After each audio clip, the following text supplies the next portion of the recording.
Mas buenas então, meus amigos, como é que vocês estão aí? Aqui desse lado quem fala é Marcelo Valerão, para serviços leves, né? Porque a gente já passa muito trabalho neste mundo velho, que sempre faz a gente se temperar no dia a dia da labuta e da luta diária. Espero que você esteja tudo bem aí do lado de lá. Eu estou aqui numa luta meio que constante, né? Por isso que às vezes eu tenho demorado para colocar vídeos, deixei uma postagem lá dos projetos que a gente está trabalhando.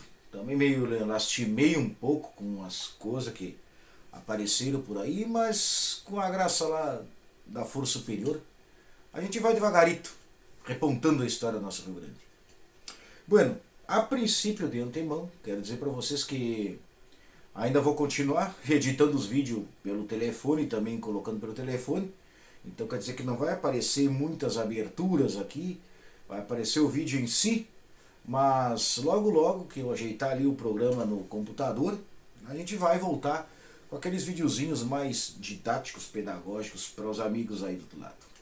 Quero mandar um baita abraço ao amigo velho, que é lá do Nordeste, se aquerenciou no Rio de Janeiro e encontrou o nosso canal aí, tchê, um de velho bueníssimo mesmo. Meu baita abraço para ti, amigo Rubens.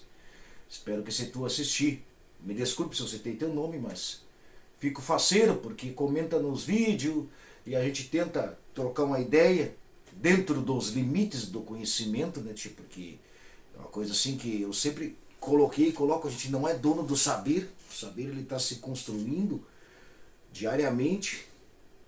Hoje eu vim trazer para vocês aqui uma dica de um filme e de um livro, que acredito que vocês aí do outro lado já conheçam este livro de nome, talvez. Se não conhecem o livro, vou apresentar ele um pouco aqui. Tem muito no YouTube sobre ele. E também uma dica de um filme que é baseado neste livro. Bueno, vou só dar um toque inicial. O que é o filme? O filme é uma produção brasileira, né, de 1957. Essa produção brasileira ela está disponível aqui de graça para vocês assistirem. E ela se chama Paixão de Gaúcho, a produção, que é baseada no livro de José de Alencar, o famoso romancista do século XIX, assim como Machado de Assis foram os pais fundadores do romancismo e das letras no Brasil, né? Claro, tivemos antes deles, mas eles são os expoentes que nós temos na nossa literatura nacional. José de Alencar, ele era cearense, ele foi um dos criadores, autores da obra O Guarani, da obra Iracema e desse livro que é O Gaúcho. O livro em si eu vou só comentar um enredo dele, mas eu quero deixar para vocês aqui alguns pontos para que vocês leiam ele e também futuramente tirem as conclusões de vocês, que é um livro bem ajeitado. Eu li ele há mais de 25 anos atrás, para trabalhos no colégio, no meu ensino secundário, ensino médio, né? E posterior eu dei uma leitura novamente, porque uma obra é assim, tu lê ela em um período da tua vida, tu vai ter uma visão dela, em outro período talvez essa visão se refine, ou tu tenha outra visão, interpretação bem diferente daquela inicial que tu tivesse. Bueno, se vocês já leram o romance O Tempo e o Vento, a trilogia O Tempo e o Vento, um dos maiores obras do Érico Veríssimo, vocês vão notar que o personagem principal do Tempo e o Vento, que é o Rodrigo Cambará, no primeiro, que é o arquipélago, ou melhor, que é o continente, ele tem certos aspectos do personagem principal deste livro, O Gaúcho. Até vocês, se assistirem o filme, vão ver que durante a passagem do filme tem uma das músicas antigas nossas, que é o Anu, e ela é dançada pelo folclorista e jornalista Barbosa Lessa, também escritor, que nós temos já abordado aqui este nome ímpar também da nossa literatura regional, e também como um homem que foi o que pesquisou juntamente com Paixão Cortes toda esse universo que hoje é a cultura rio-grandense, a cultura gaúcha brasileira, porque ela se estende também no Uruguai e na Argentina, e aquele papo que eu sempre proseio com vocês aqui, porque o gaúcho ele é além fronteiras. Mas então vamos lá. O livro ele foi escrito em 1870. Ele é caracterizado, pelo pouco que a gente conhece de literatura, como um romance regional ou então um romance histórico, porque ele se passa durante o decênio Farroupilha, a Guerra Civil dos Farrapos, no Rio Grande do Sul. E o personagem principal dele, que é Manuel Canho, canho de ser canhoto, laçar com a canhota, jogar a molhadeira com a canhota, era afilhado de Bento Gonçalves, o líder máximo da Revolução, ou melhor, o mais conhecido líder da Revolução Rio-Grandense, ou Revolução Farroupilha, como a gente trata. E Manuel Canho, como o livro de romance tem que ter bastante sangue, tem que ter vingança, tem que ter morte, tem que ter, assim, uma coisa bem no estilo drama latino-americano, este livro tem de tudo. E também tem um amor meio que antroposomórfico, aquela figura do homem a cavalo, do centauro dos pampas, do monarca das coxilhas, esses dois nomes que são criados no século XIX pelos romancistas e depois resgatados no século XX, eles trazem este ar romanesco à nossa pampa rio-grandense. E aí tem aqueles papos idiotas, né? Nas coxilhas não vai nada, mas que coisa gaúcha. Tirando assim, roubando essa piada de um youtuber muito famoso aqui, o Eduardo Bueno, né? Mas enfim, ele já tem bastante seguidores, já ganha dinheiro com isso, e o cara aqui tá apelhando e dando-lhe uma notaça em ponta de faca, como a gente brinca. Manuel Canho tem 9 anos e vê o seu pai, João Canho, ser morto loureiro. Loureiro, na visão de Manuel Canho, com a idade pequena, né, de guri, se casa com a mãe após ter dado aquela morte fatídica do pai dele. Só que não é o assassino do pai dele o loureiro, e sim o Barreda. Mas aí a gente segue mais o baile. Porque eu falei em um romance meio que antroposomórfico, porque mostra muito a visão do homem com o seu cavalo, del gaucho como cavajo, que a gente percebe em toda esta América, principalmente quando o cavalo tem contato com os indígenas. Até estes dias, conversando com um amigo meu de conhecimento aqui pelo canal, que ele é pesquisador também, fotógrafo lá do Bagé, grande amigo Cássio Lopes, nós conversamos sobre a origem do cavalo e eu até nem respondi ele. Peço desculpas, mas eu ainda vou tirar um tempinho para responder, né? Vejam só, eu estou aqui puxando de um lado, puxando do outro, não estou falando exatamente no tema, mas é que eu tenho saudade de prossear com vocês, e aqueles nossos primeiros vídeos lá do canal há 4 anos atrás eram uns vídeos meio que muito mecânicos, e aquilo ali ficava chato, né? Então, melhor tu pegar e tu prosear assim, alô largo, claro, sempre falando do tema, história regional, história do Brasil meridional, mas dá uma proseada assim, conforme as coisas vão se passando. Vou ter que entrar em contato com ele depois e responder até. Vai estar abraço se ele estiver me olhando por aí nessas cruzadas, né, tia?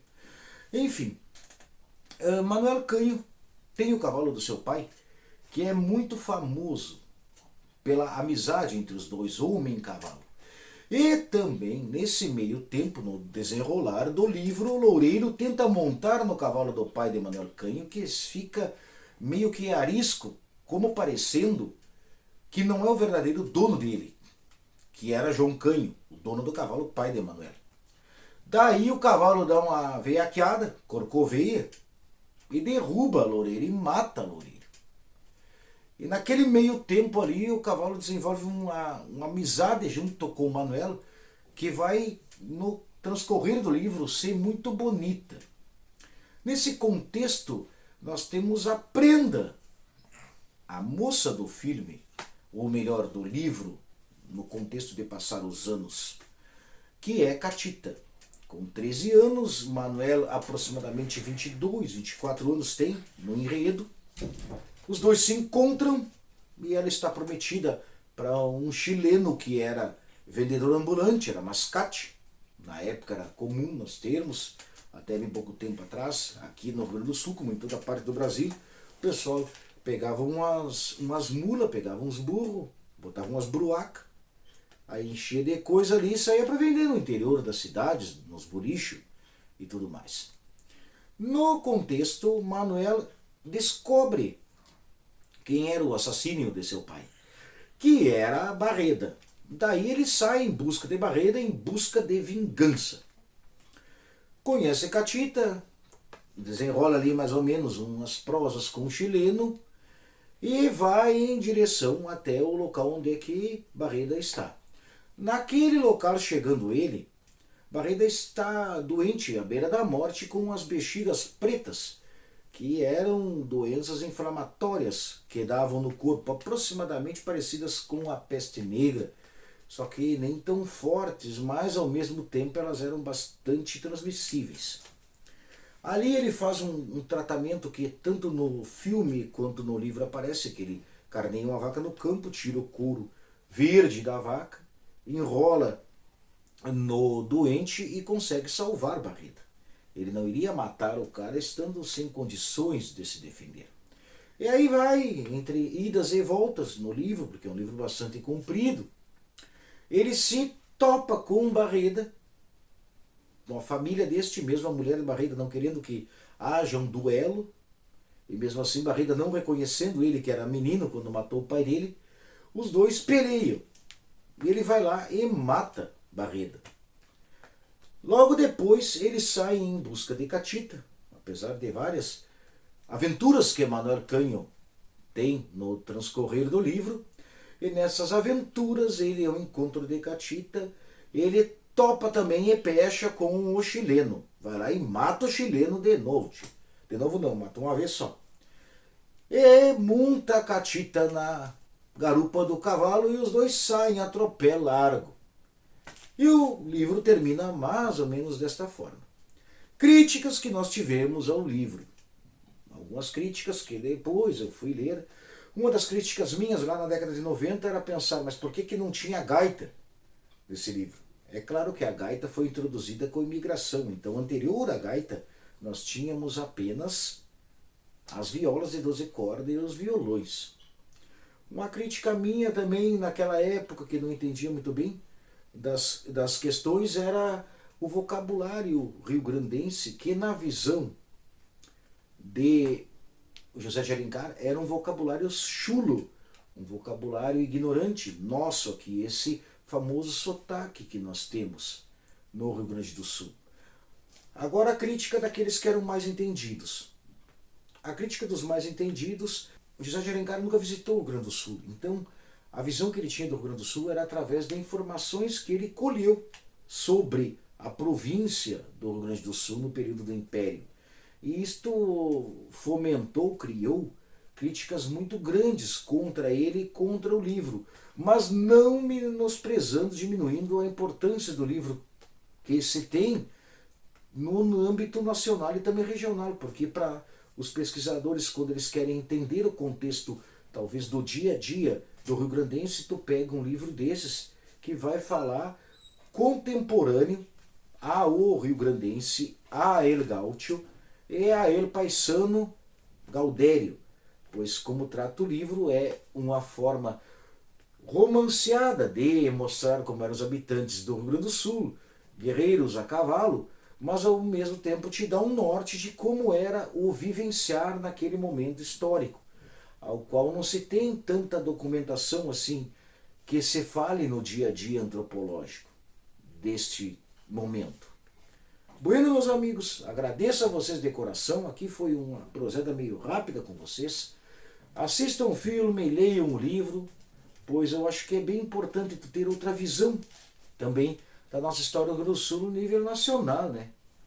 Baita abraço no coração de cada um, fiquem com Deus, fiquem com a luz, e vamos tocar, né, para daqui mais uns dias botar outro videozito. Fiquem bem.